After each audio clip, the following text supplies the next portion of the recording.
The water rose fast in the cramped compartment of the Type A Kohyoteki midget submarine. Ensign Kazuo Sakamaki's trembling fingers fumbled for his service pistol. December 8, 1941, hours after the Pearl Harbor attack, and his mission had failed. The submarine had grounded on a reef. His crewmate, Petty Officer Kiyoshi Inagaki, lay dead beside him. Sakamaki faced the ultimate disgrace: survival.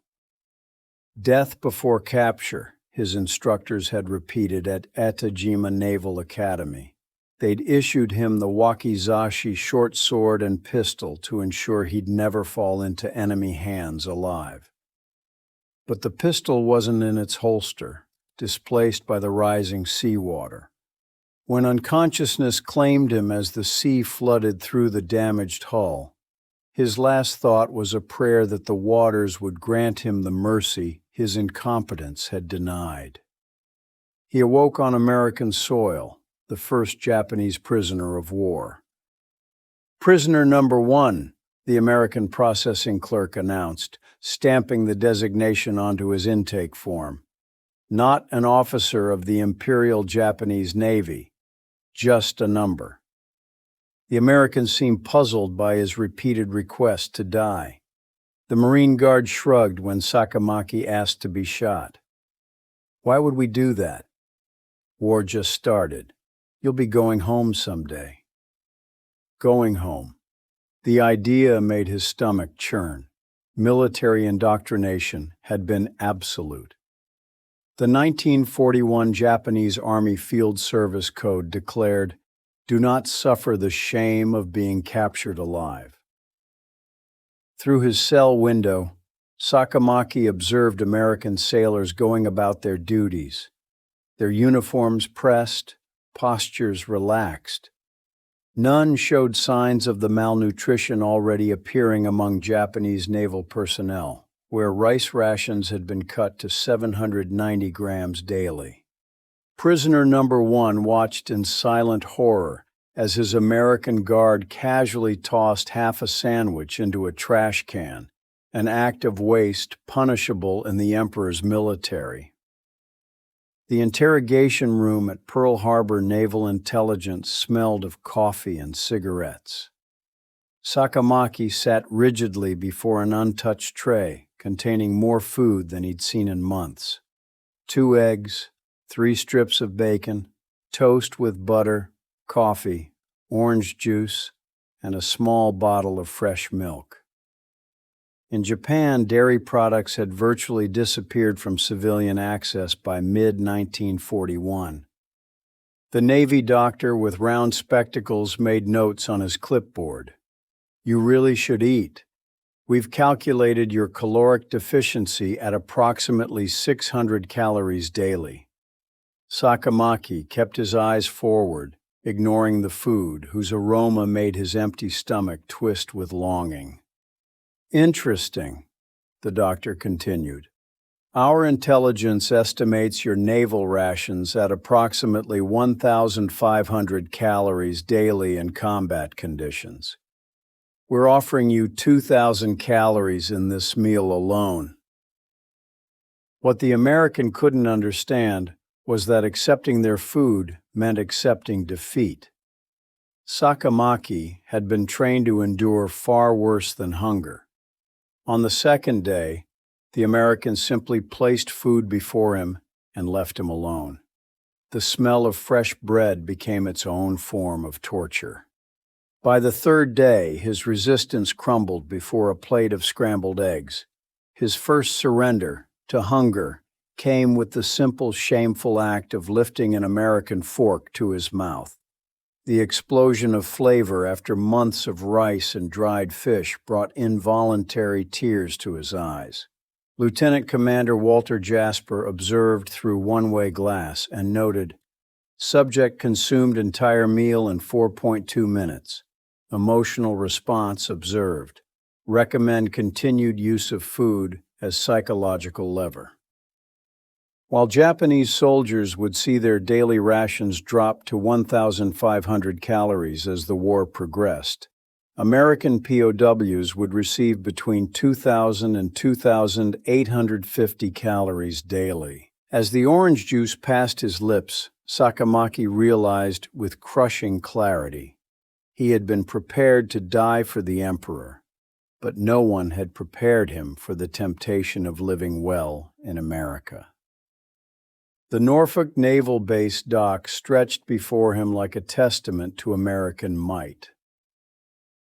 January 1942, barely a month into the war, and Sakamaki, now joined by a dozen newly captured Japanese sailors, stood shackled in the crisp morning air. 20 meters away, dock workers tossed several damaged wooden crates marked "ice cream, perishable" into a dumpster, contents intact.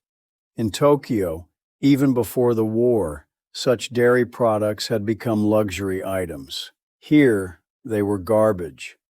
Petty Officer Nishina whispered, "Is this a demonstration?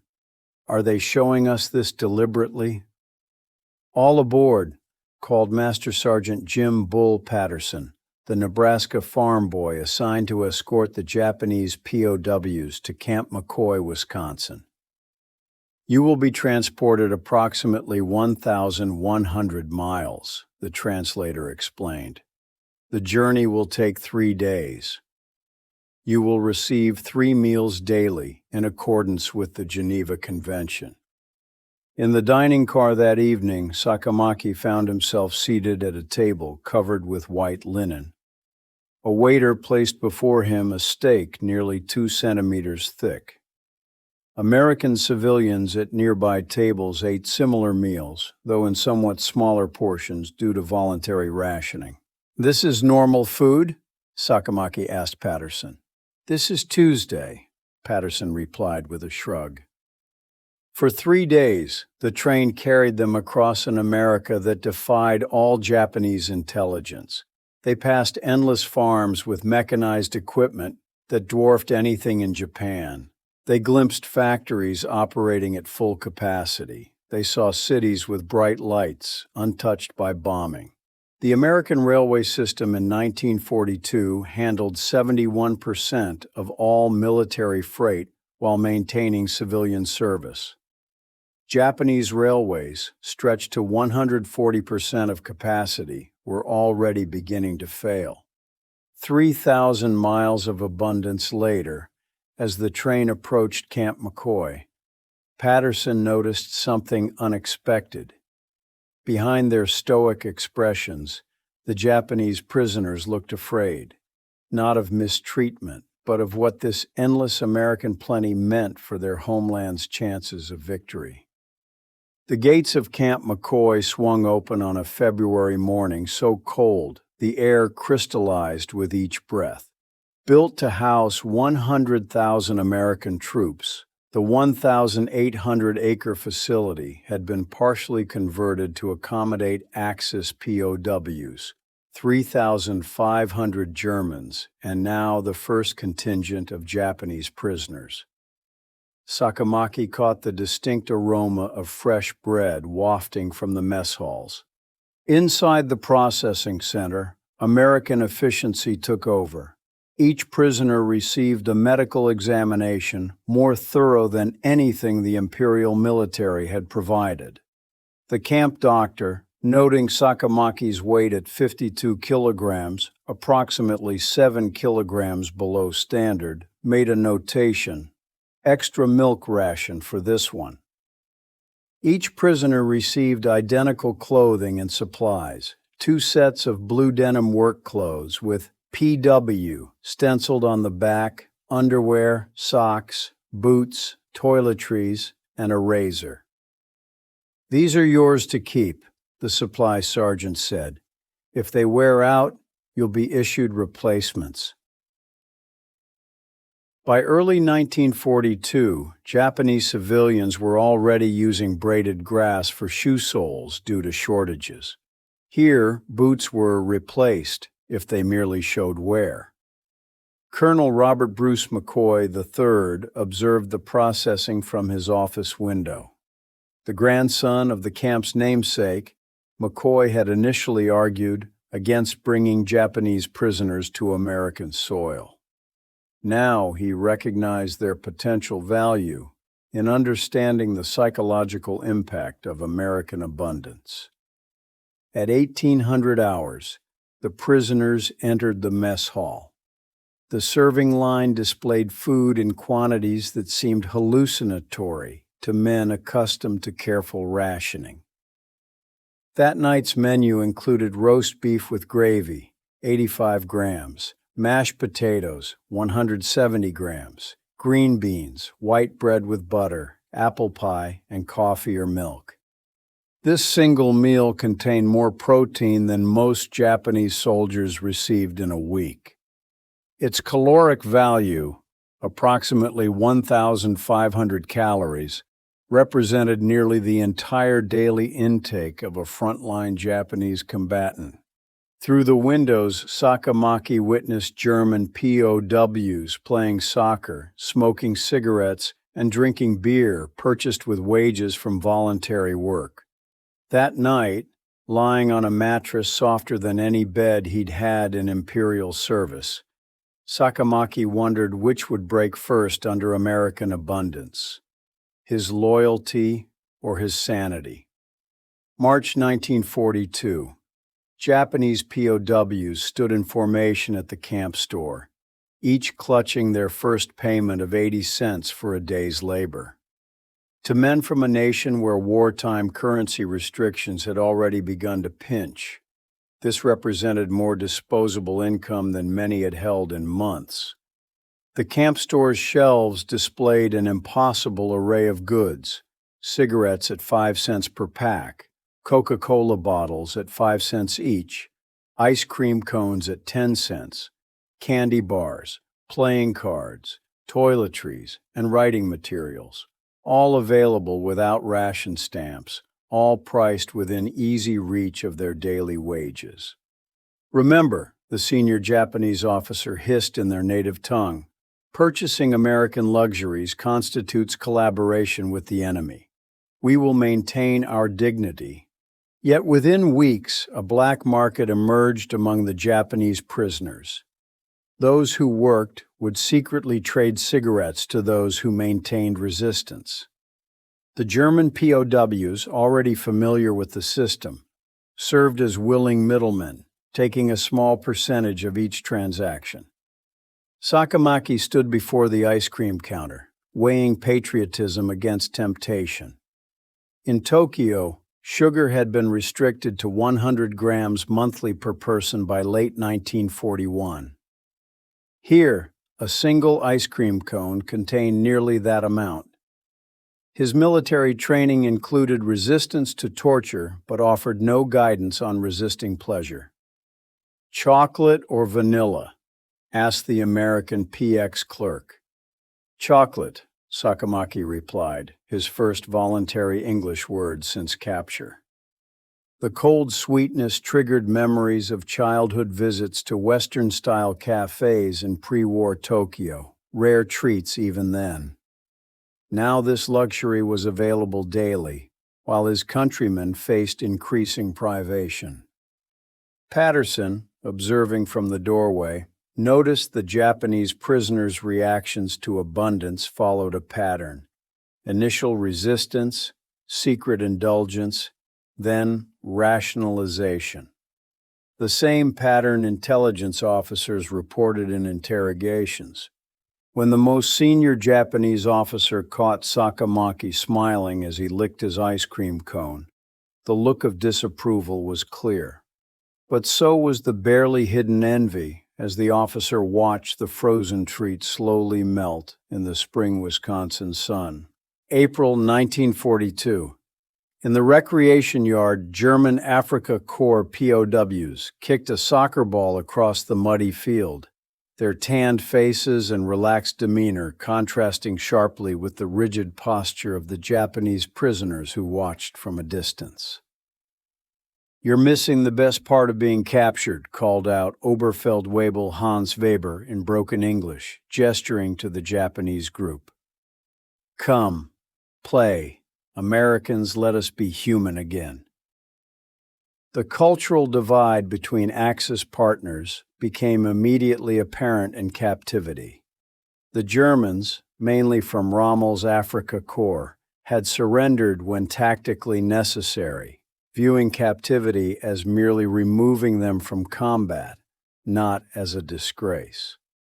The Japanese, indoctrinated that surrender meant eternal shame, remained isolated, suspicious of the Germans' easy adaptation. They get extra rations, Weber explained to Sakamaki, who had cautiously approached the German group. Work in kitchen, in farm, in maintenance. Americans give more food, cigarettes, sometimes beer. Smart, yes? The Germans had quickly learned to work the system, volunteering for labor details that brought additional privileges. They received 2,900 daily calories on work details compared to the 1,850 calories Japanese resistance groups accepted by choice. Your officers still think they fight war from here, Weber laughed. Ours know war is over for us. Now we survive.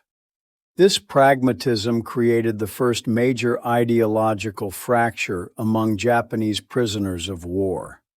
Younger sailors like Sakamaki began quietly questioning their officers' insistence on continued resistance when it only resulted in further deprivation amid plenty. German surrender rates, approximately 11% of all troops deployed, contrasted sharply with Japanese rates of just 0.5%. This disparity revealed itself in how each group approached captivity. Dorothy Luchin, a local farm wife visiting to recruit workers for spring planting, observed the two groups from Colonel McCoy's office window. The Germans seem almost happy, she remarked. The Japanese look like they're still fighting some internal battle. As Sakamaki watched his fellow officers maintain their hunger strike against excessive American indulgence, the German POW beside him shrugged and said, "Your pride won't win this war, but their factories already have. You just don't know it yet." May 1942. Colonel McCoy sat in his office reviewing psychological assessment reports from the first 3 months of Japanese captivity. The pattern was unmistakable. Resistance collapsed fastest among prisoners exposed to the most dramatic displays of American plenty. "Implement Operation Abundance immediately," he wrote in his directive to camp staff. "All food waste must occur in view of Japanese prisoners. All abundance must appear casual, incidental, and unlimited." The psychological operation began subtly. Kitchen staff were instructed to dispose of expired but perfectly edible food in clearly visible waste bins. Portion sizes for American personnel were increased. Farm deliveries were scheduled during Japanese exercise periods, so prisoners could witness the constant flow of fresh produce. The most effective component came to be known as the watermelon incident. During a particularly hot June afternoon, a truck arrived with watermelons for the camp staff. After distributing to personnel the remaining dozen melons, worth a fortune in resource-starved Japan, were casually offered to the camp's livestock as a refreshing treat. "I saw one of them crying," Patterson reported afterward. "Just standing there, watching pigs eat watermelon, with tears running down his face." The calculated display of American agricultural capacity had more impact than any conventional interrogation. Camp McCoy's single kitchen facility, producing 8,000 meals daily, generated more food in one day than a Japanese division's field kitchen, 4,200 meals, with 30% greater nutritional value. Intelligence gathered from Japanese prisoners increased 42% after implementing Operation Abundance. Casual conversations during meals yielded details about fleet operations, logistics challenges, and morale that direct questioning never revealed. "We're not breaking them," McCoy explained to visiting War Department officials. "Reality is breaking them. We're just making sure they can't ignore it." When McCoy reviewed the intelligence gathered after implementing Operation Abundance, one statistic stood out. Japanese prisoners who received unlimited dairy products revealed 42% more actionable intelligence than those on standard rations. The path to victory, it seemed, was paved with milk and ice cream. June 1942. Sakamaki sat at a wooden desk, pen hovering over censorship-approved stationery, struggling between truth and loyalty as he wrote his first letter home. The Geneva Convention required that prisoners of war be allowed to communicate with family. American intelligence, recognizing the psychological value of these communications, established a carefully monitored mail program that would serve dual purposes: maintaining prisoner morale while weaponizing truth about American conditions. "You may write 2 letters and 4 postcards monthly," the translator explained. "No military information, no codes. Everything else is permitted." American censors received specific instructions: allow all descriptions of food, housing, and medical care to pass unchanged. The truth itself was the most effective propaganda. Sakamaki's first letter revealed his internal conflict. "Honored Mother, I must ask forgiveness for the shame I have brought upon our family. Please understand that circumstances beyond my control prevented the honorable end we discussed before my departure. I am treated according to international law. The Americans provide 3 meals daily, including meat, vegetables, bread, and milk. My health is good, better than during my service, in truth. Medical care is provided without charge. I think often of you and Father, especially when seeing the abundance here. Even as enemies, we receive more food than I remember from peaceful times at home. Your dutiful son, Kazuo." This letter, one of 50,000 plus sent by Japanese POWs during captivity, would pass through military censorship unchanged.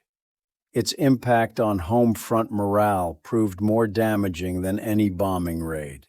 Japanese military intelligence, recognizing the threat these letters posed, began intercepting them before delivery.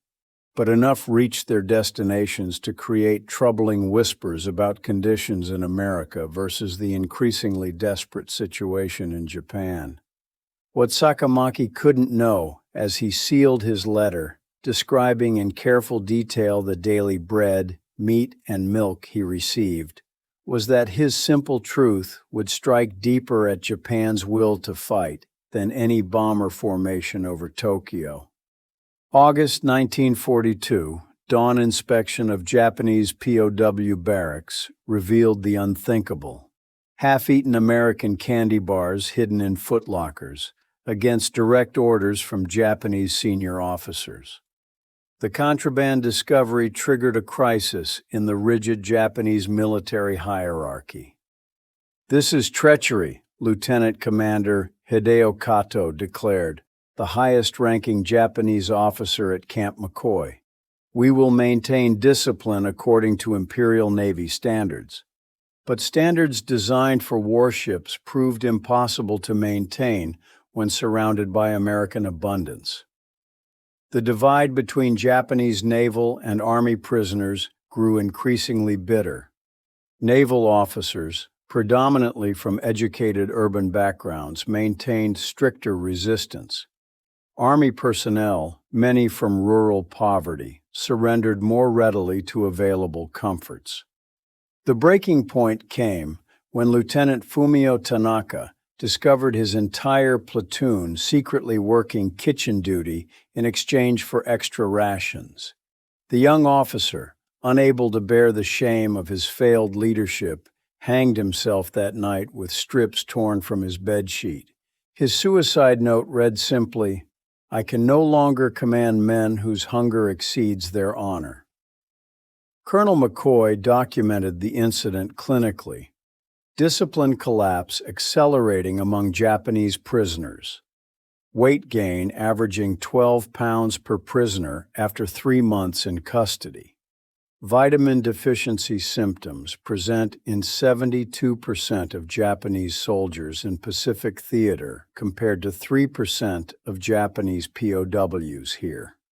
Sakamaki, himself struggling between ideology and reality, became an unofficial mediator between factions.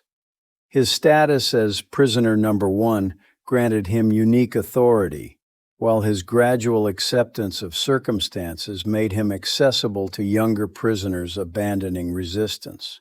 Incident reports showed a 400% increase in insubordination among Japanese POWs after 6 months of American diet. The hierarchy that maintained Japanese military effectiveness was dissolving in a flood of milk and sugar. As Patterson watched the Japanese prisoners gradually transform, gaining weight, color returning to their faces, laughter occasionally breaking through their reserve, he understood they were witnessing the death of an empire not through violence, but through the simple abundance that made America itself. December 1943, Dorothy Luchen's dairy farm sprawled across 80 acres of Wisconsin countryside.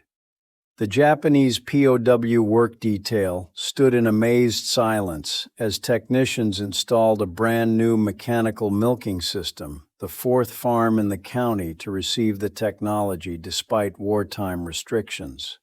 "This machine milks 40 cows in 1 hour, Dorothy explained through the translator.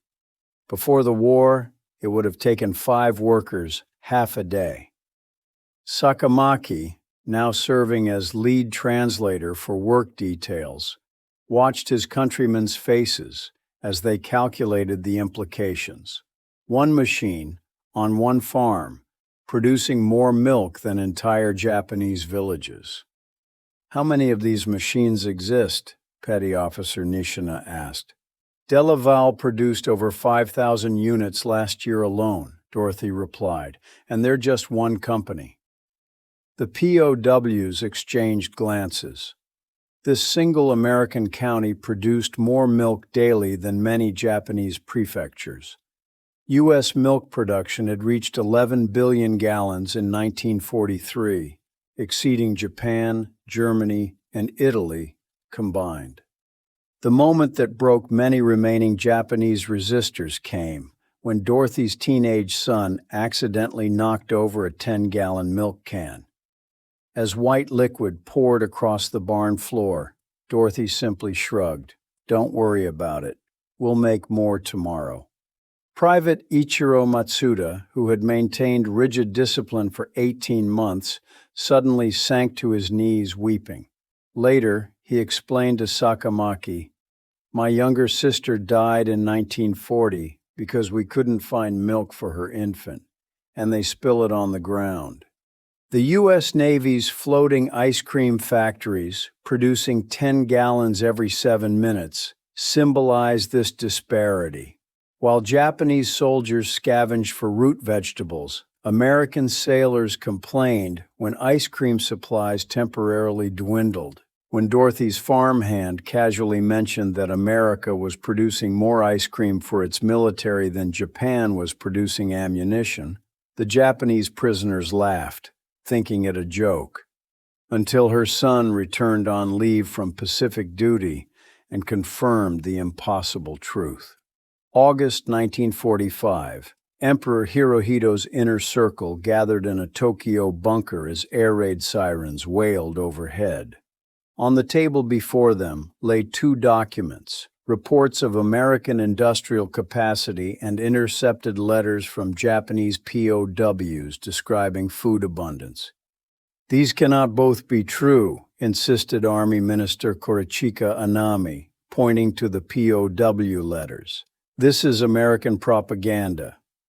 Our own intelligence confirms it, replied Admiral Mitsumasa Yonai quietly. Their production capacity exceeds our estimates by 300%. Their agricultural surplus alone could sustain their war effort indefinitely. The impact of POW reports on Japanese High Command's surrender decision remained classified until 1985, when declassified 1946 intelligence documents revealed the psychological effect of these accounts. While the atomic bombings of Hiroshima and Nagasaki delivered the final shock, the erosion of Japanese leadership's confidence began much earlier through these glimpses of American productive capacity. The first repatriated Japanese POWs, exchanged through neutral Switzerland in early 1945, arrived in Yokohama weighing an average of 15 pounds more than when captured. Their physical condition contrasted starkly with Japan's starving civilian population. "How can we continue?" one naval attaché wrote in his diary after interviewing repatriated POWs. "Our enemies feed their prisoners better than we feed our soldiers. Our soldiers starve while their machines produce ice cream at the front lines."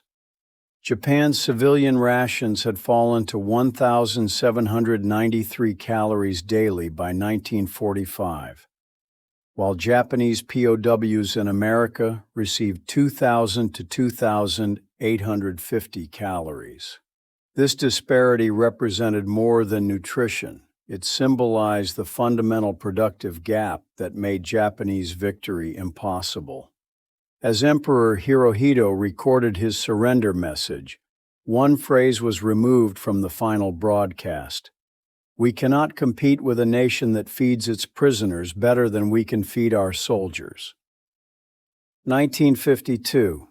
Sakamaki, now working as a translator for occupation forces, stood in Tokyo watching American GIs hand out chocolate bars to Japanese children.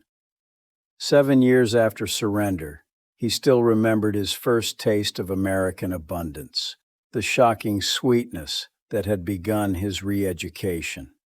The post-war reverse migration had begun. Dozens of former Japanese POWs, nicknamed ice cream veterans by occupation authorities, applied for permission to return to America as immigrants. Their experience of American abundance had transformed them into unofficial ambassadors for democratic capitalism. "We must learn their methods," Sakamaki told his supervisor at Toyota Motor Corporation, where he would eventually become an executive. "Not just their machines, but their system that creates such plenty." American food aid became the cornerstone of occupation policy. General MacArthur, understanding the psychological impact of abundance, ensured that food shipments received priority in recovery efforts. By 1949, Japanese children were receiving milk in schools, many tasting it for the first time. Dorothy Luetjen maintained correspondence with 5 former POWs who had worked on her farm. One letter from Private Matsuda read, "I now own 2 dairy cows. My children drink milk every day. This is the true victory of peace."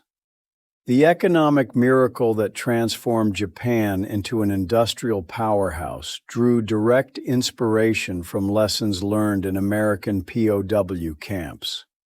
Japanese food imports from America rose 3,000% between 1945 and 1960. While manufacturing adopted American efficiency methods observed by former prisoners. Decades later, as Japan's economic miracle transformed the nation into an industrial powerhouse, Sakamaki would often tell his grandchildren that Japan's defeat began not with bombs, but with abundance, and its rebirth began when former enemies shared not just peace treaties, but something far more powerful: ice cream and